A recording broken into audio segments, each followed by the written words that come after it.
Hello and welcome to the Climbing Daily Friday Gear Show. Now, we're here at the Arc'teryx Big Mountain Weekend, and Ross is an Arc'teryx rep. You're an expert on Arc'teryx and the brand. As you can see, you're wearing the clothes. Absolutely. I wear the clothes because you guys sponsor our show. And what I thought would be useful for people watching is the differences in the families and then the subcategories within the families, because you've got alphas and you've got FLs and SVs, and it's complicated. For sure, it's a mega confusing system that we use, but once you've got your head around it, it's actually really logical. Okay, so let's start at the top. Let's start with the families. For sure. What's their names and what do they do? Yeah, great. So we go through like three families, I guess. So we've got alpha, beta, and a zeta. Now the alpha is very much focused around climbing. The beta tends to come down the mountain just towards mountaineering, but more on your feet rather than vertical. Mm-hmm. And then the zeta is like a really good general purpose outdoor product. So if we're going to split this into people who might use it, alpha, I presume, is maybe someone like me. So okay, alpine climbing or cragging, and it might get wet. For sure, yeah. So alpha, the alpha product, like as a shell product, yeah, it's a fully featured Gore-Tex mountaineering product, with specific features that gear it towards climbing vertical pieces, yeah. And beta, I'm imagining hill walking, but it's not quite that, is it? It's a bit more technical. Yeah, so beta just sort of comes down the mountain. It's really the change from climbing vertically using your hands and your feet to then sort of mountaineering, still using a lot of the same gear, harnesses, ice axes, all that sort of stuff, but maybe just not as vertical for climbing, yeah. Okay, so like maybe Scottish 3 on a nice day when it's not going to blow a blizzard in your face. For sure, yeah. Beta's going to take you, through all the mountains, all the terrain. Some good rugged terrain. And then the final one, what was it? Zeta. Zeta, right? Yeah. So Zeta takes you again down the mountain, like a really good general purpose outdoor coat. Still Gore-Tex, but the introduction of Scenic type of Gore-Tex, which is super comfortable against your skin. So it's all Gore-Tex, like you guys use Gore-Tex, there's nothing else, it's not like Event or some other kind of brand in there? No, for sure, Arc'teryx, we're really proud to work with Gore-Tex. We use it as our sole waterproofing and windproofing material. Now presumably, because when you were talking, it's not something like, okay, I climb up in one, I take that off, I put another one on to walk down, and then I take that off when I get to the valley and put the final one on. Because no one's going to take three waterproofs. You'd have a lot of money for that. So you just pick your activity and then pick your jacket compared to the activity and the weather? Yeah, for sure. So, depending on what the majority of your activity is going to be, you'll go for that sort of style of product. So if you're a climber, you're probably going to gear yourself more towards an alpha. If you're more of a mountaineer, walker, hill walker, you're probably going to go towards a beta. Okay, now this gets more complicated, bear with us, because within the families, you've then got like a sub-family, like a cousin thing, like a category. Sure, yeah. So what are the subcategories within the big category? Yeah, well, so this is where it becomes quite logical, because obviously, you climb in all different weather conditions, and as you do sort of hill walking. And so you're not going to have one jacket for the middle of winter and then the same for the middle of summer. Yeah. So we just changed the layout of the product, changed some of the features to adjust it accordingly, yeah. Okay, apologies, this is a very techie show, but this is kind of useful information, especially for me, to be honest. Okay, so what are they? What are the actual names of them? Cool, so there's an absolute myriad of them, and there's like tons to get your head around, but I guess the main ones to get your head around, there's like almost 5 of them, and you can further split that down into 3 and 2. So the first 3 are SV, AR and LT, and so SV stands for severe conditions, LT stands for light, and AR stands for all round. So you kind of just come down in the weather conditions. Okay, so I've got an Alpha SV jacket, which you guys very kindly gave me, and I tried not to break it because I know it's expensive. And that is an Alpha SV. So that thing I put on when I just want one thing that's like armor. Yeah. And I honestly feel like that, because I put the thing on and I'm just like, I could take on the world. And it feels heavier in a way. It's like the Gore-Tex feels thicker. Yeah. So it's really like the top echelon, right? Yeah, for sure. So the Alpha SV was the first product that we ever made as a clothing piece. But yeah, as you mentioned, the Alpha SV is thick. It's really, really durable. It's got 100 denier face fabric. So it's the thickest that we do. And that just gives you that real comfort and security against brushing up against rocks and any impacts that you're going to take. So hard wearing and really, really durable.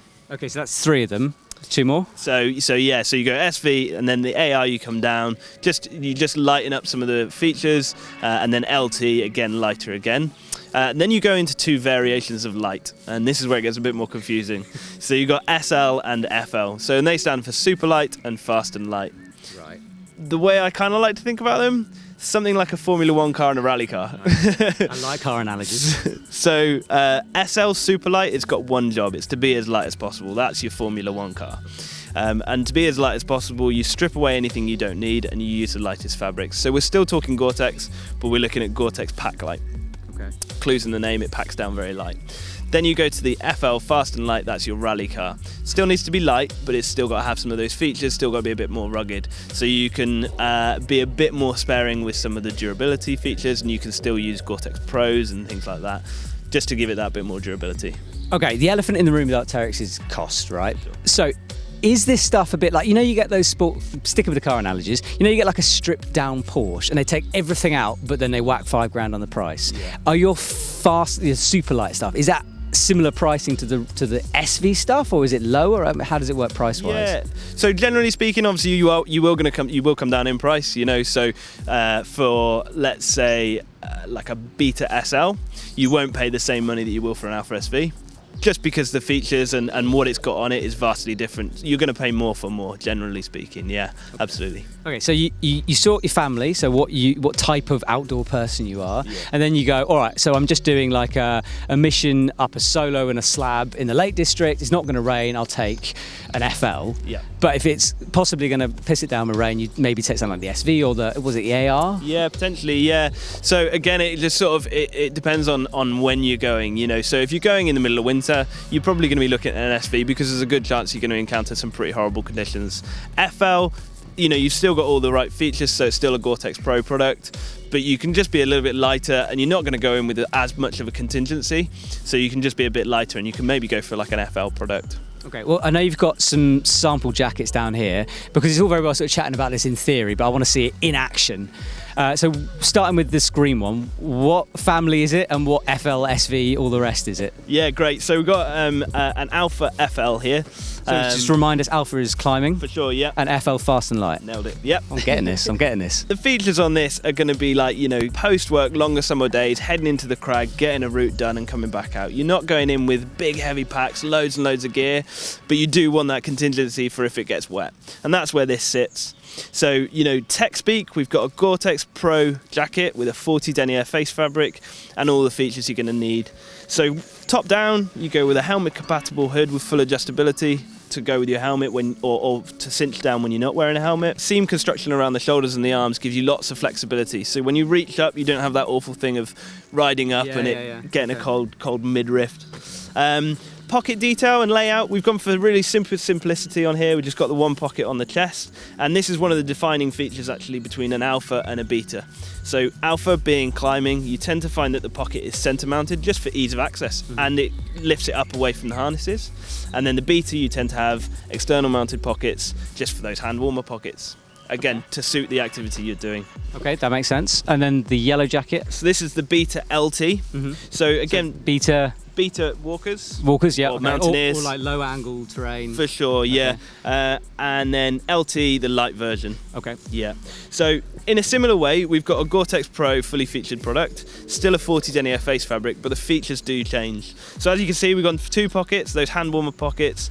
The shoulder detail sits more, it comes down lower onto the chest, and what that does is it actually moves the seam from up on the shoulders further down. When you're wearing your big heavy pack, you don't have a point of pressure under your shoulder straps. And you also go for more coverage around the hem. There's a small rise on the front there, not a huge amount, but if you compare that to the Alpha, you can see there's a little bit of a bigger rise around the front, and what that does is it gives more access to your harness, basically. Okay, that makes sense. I'm sorry, I'm getting carried away now, but going more techie, Gore-Tex wise, what is the difference between like your high-end SV Gore-Tex and something like this? Because presumably they're all fairly waterproof, otherwise you wouldn't use them. So why go for the Pro or the SV model version? Yeah, for sure. Yeah, so in terms of Gore-Tex, there's three main ones that we use, and that is Gore-Tex Pro, we use Gore-Tex Pack Light, and we use Gore-Tex C-Knit.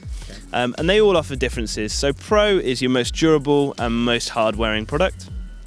C-Knit is going to be super comfortable. It stands for circular knit, sits really nicely against the skin, and Pack Light, the clue's in the name, packs down really small. Okay, so something like that, the green, the Alpha, that's Gore-Tex Pro, which is similar to an Alpha SV, but the SV feels different. For sure. Why? Yeah. So the thing that changes there is the face fabric. On both of these products, we've got a 40 denier face fabric. Now what that means, it's essentially the thickness of the fibres and how durable it's going to be. Okay.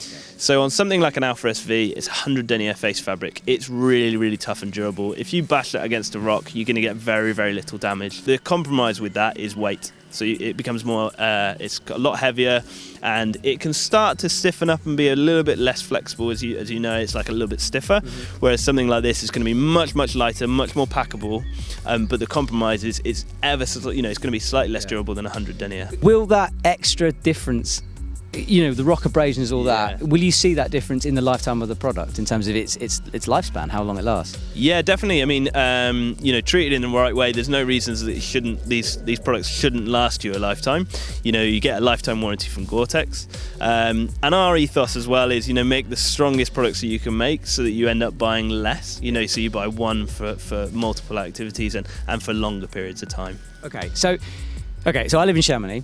I see a lot of mountain guides wearing the SV. I said I've got one, but I really don't think I'd necessarily put it to the test. So if I'm a normal person, which I am, buying a jacket, you don't necessarily need to go high end just because it's going to last you and it's the best, because it might not actually fit the style of climbing you do. Totally. And this is one of the things that we see quite often is there's sort of an aspirational product. Alpha SV, it's got a lot of the bells and whistles that a lot of people want, and so you look to go for that. But actually for a lot of people it's going to be way overkill for what they need. It's got 7 pockets, it's got 100 denier face fabric, it's oversized as well because it's made for the middle of winter. It's actually a lot bigger than a medium, so a medium in an SV versus a medium in an LT, they're going to be hugely different. So actually you need to buy appropriate to the activity you're doing, not just sort of like, that's shiny and I want that. That is something I've definitely been guilty of in the past. Okay, look, this is a slightly strange show just because we really wanted to delve into the technicalities of this. Yeah. Ross, thank you so much. I know you tour England telling people about this in shops and educating people who sell the stuff, so thank you for taking the time today. You're welcome, very welcome. Thanks for having me. Awesome. Guys, if you want to check out any of this stuff, there's links in the description. We're going to carry on enjoying this beautiful Lake District weather, and we'll see you soon.